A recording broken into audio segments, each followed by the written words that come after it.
erkeklerin başlarında arzusu bu.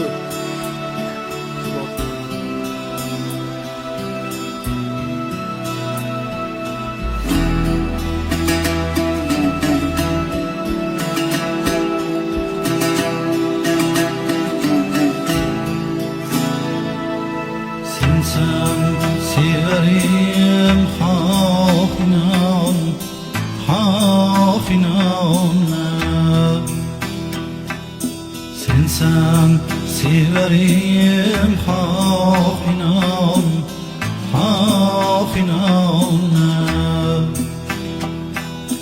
Kondur ciğerim hafinan, hafinan. Assalamu alaykum, hurmatli kuzatuvchilar. Gördüğünüzde köplab muhokamalari sabab bo'ldi, köplab telefonlar, köplab kommentariylar sabab bo'lib turgan neyse birimiz.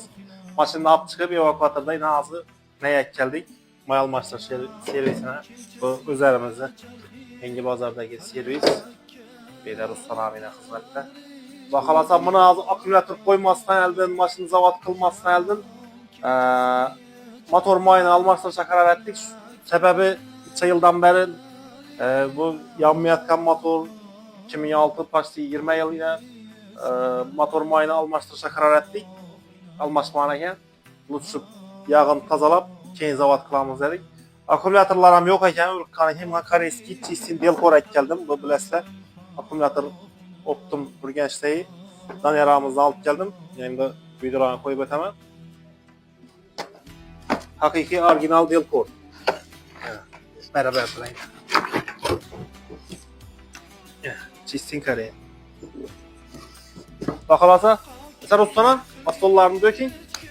Xohlasa bir ajoyib etib avtolarni almashtiramiz.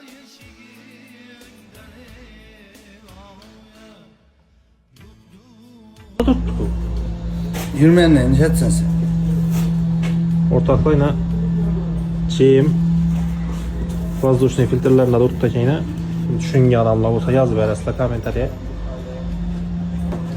Düşünede olsa olsa bu switch provadanı orijinalıyım diyeyim boladı yine. Gördük onu. Eğer düşünede olsa yaz veresler.